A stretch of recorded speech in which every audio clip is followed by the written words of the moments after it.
Petugas barisan hadapan termasuk pegawai perubatan pastinya antara insan yang paling getir dalam berdepan dengan pandemik COVID-19 dan itu belum dikira risiko dihadapi mereka ketika mengendalikan pesakit dijangkiti dengan hanya berbekalkan peralatan pelindungan diri atau PPE dan juga prosedur arahan standard SOP sebagai perisai. Dan usaha jitu itu serta murni ini kita nak kongsikan.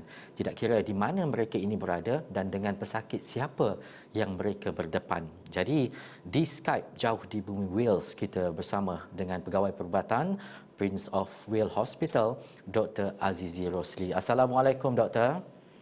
Waalaikumsalam. Dan kami pastinya seluruh rakyat Malaysia dan juga dunia mengikuti perkembangan berkaitan dengan COVID-19. Tetapi Dr. Azizi berada di Wales dan juga antara pegawai perubatan yang berdepan dalam merawat pesakit COVID di sana. Tapi sebelum itu, mungkin doktor boleh ceritakan bagaimana keadaan dan juga situasi COVID-19 di Wales ketika ini. Okey, baik. Terima kasih Cik Ehsan. Setakat ini di UK, kalau kita dapat lihat dalam akhbar dan juga berita, jumlah di UK sendiri yang tested positif sudah mencapai sekitar 51,000 orang dan menyebabkan 5,300 kematian. Dan di Wales sendiri jumlah yang positif adalah sekitar 3,500 orang dan melibatkan sekitar 190 kematian. Satu jumlah yang membimbangkan, terutama keluarga kami di Malaysia juga yang mengikuti perkembangan kami di sini, confirm akan sedikit merasa risau lah dengan keadaan yang berlaku. Akan tetapi, saya suka untuk melihat bagaimana NHS ataupun kita sebut sebagai Kementerian Kesihatan di sini react dalam perkara tersebut.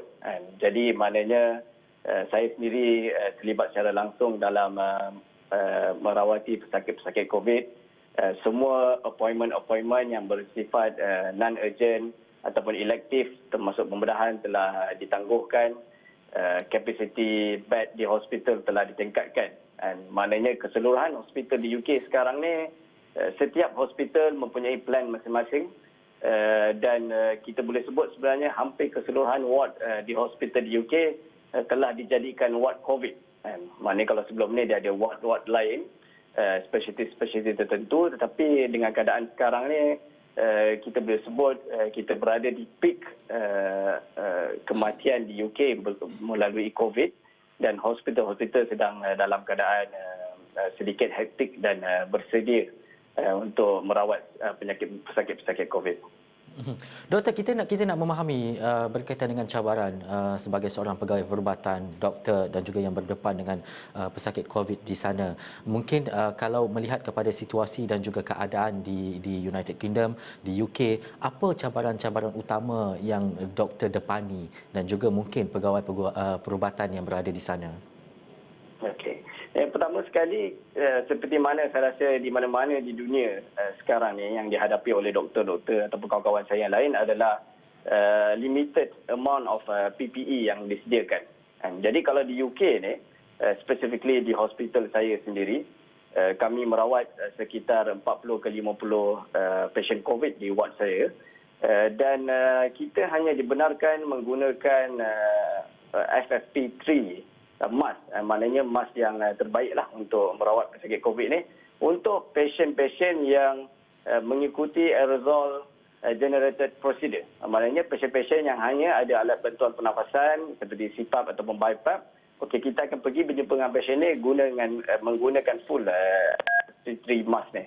Tapi cabaran yang saya hadapi adalah apabila kita bertemu dengan pasien walaupun COVID positif tetapi tidak ada aerosol generated procedure, maka apa yang berlaku adalah kita hanya berjumpa mereka dengan surgical mask, disposable apron dan juga visor.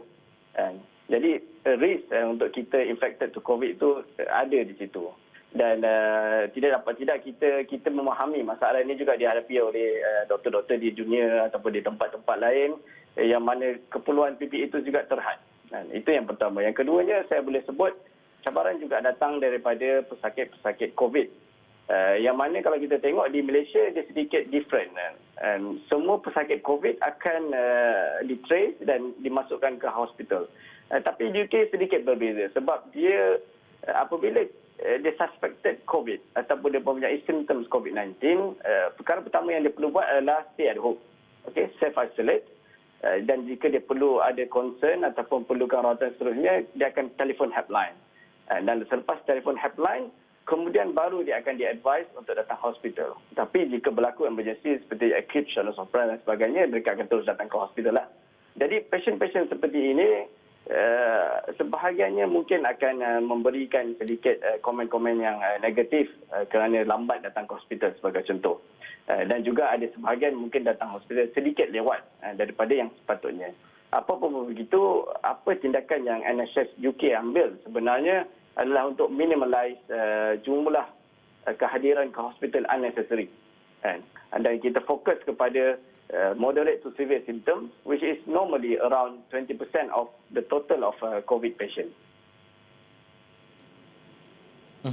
Dan juga doktor, ini merupakan tahun ke-11 doktor berada di Wales, di UK. Yes, Tapi dalam keadaan yang sama, saya pasti doktor juga mengikuti perkembangan COVID-19 di Malaysia. Apa yang doktor boleh sarankan, yang boleh katakan, terutamanya kepada seluruh untuk mematuhi segala tindakan dan juga peraturan daripada kerajaan khususnya dalam tempoh kawalan pergerakan ini, doktor? Okey, baik. Kita kena faham apabila kita menghadapi satu wabak yang berbahaya dan serius seperti COVID-19, peranan kita sebagai rakyat Malaysia, peranan paling penting adalah mematuhi kerajaan ataupun public health pada waktu tersebut. Maknanya saya di UK, walaupun saya seorang doktor, saya juga adalah seorang yang menjadi rakyat UK. Dan maka saya mematuhi peraturan dan segala public health advice oleh UK government. Orang Malaysia juga apabila berada di Malaysia, dia perlu mematuhi peraturan dan advice government Malaysia.